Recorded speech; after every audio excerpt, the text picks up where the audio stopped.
There was a quiet, grassy meadow at the edge of the forest. The sun shone through the tall trees, casting soft, dappled light across the ground. In the middle of this peaceful place lived a dog named Max, who was always eager to make friends, play, and of course protect the things he loved. One day, as I, the wise owl, sat perched on my favorite branch, observing the world below me, I noticed something that intrigued me. Max, usually full of energy and enthusiasm, was sitting still by the big oak tree, his ears drooping, his eyes dull. Curious, I glided silently down to him. "Max," I began gently, "what troubles you, my friend?" He looked up at me, his tail tucked between his legs. "Oh, wise owl, it's just, I feel so confused. I don't know what to do with all these feelings inside me."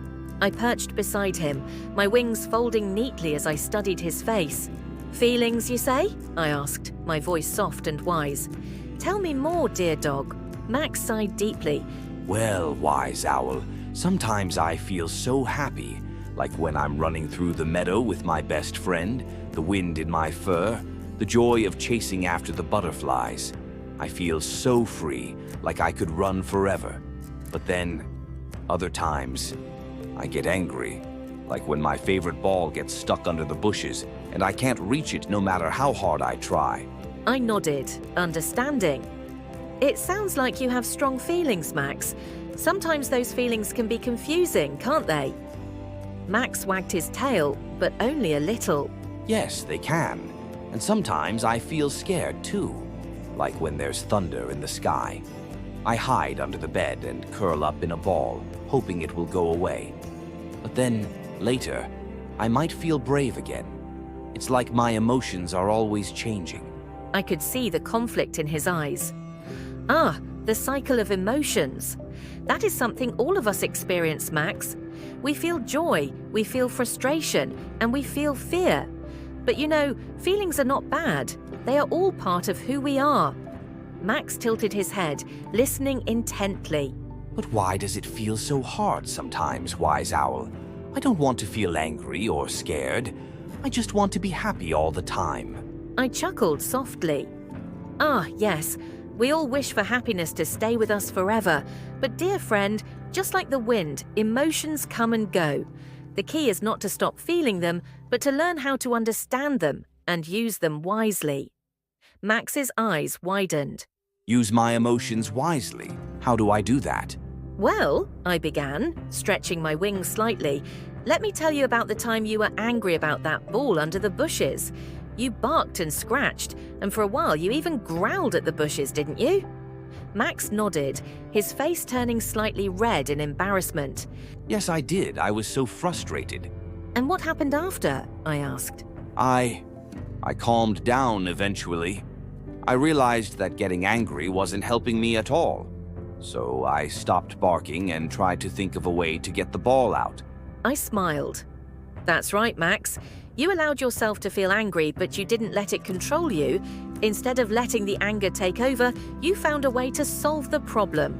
That, my dear friend, is wisdom." Max's tail wagged more enthusiastically now.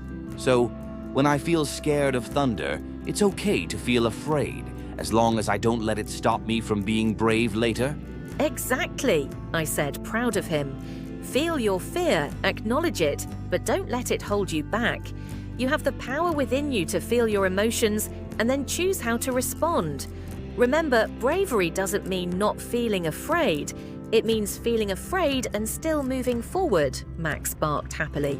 "I understand now, wise owl. I can use my emotions, not let them control me. I can still be happy even when I'm scared or frustrated." "Precisely," I replied. "You are a wise dog, Max. It's important to remember that emotions are like the weather, sometimes sunny, sometimes stormy, but they always pass. What matters is how we handle them and what we do when they arrive." Max stood up, his tail wagging proudly. "Thank you, wise owl. I'm going to try harder to understand my emotions. I want to be the best I can be, no matter how I feel." I watched as Max trotted off with newfound confidence, his tail held high. I could see that he was learning how to navigate his feelings, both the positive and the negative. It was not always easy, but it was certainly worth the effort. As I returned to my perch, I couldn't help but feel proud of my friend, Max. He had learned something important today, that emotions, both good and bad, are a natural part of life. And with wisdom and self-awareness, we can all learn to live harmoniously with them. The wind rustled through the trees, and I smiled to myself, knowing that Max was out there, learning, growing, and finding his way through the beautiful, ever-changing landscape of his emotions.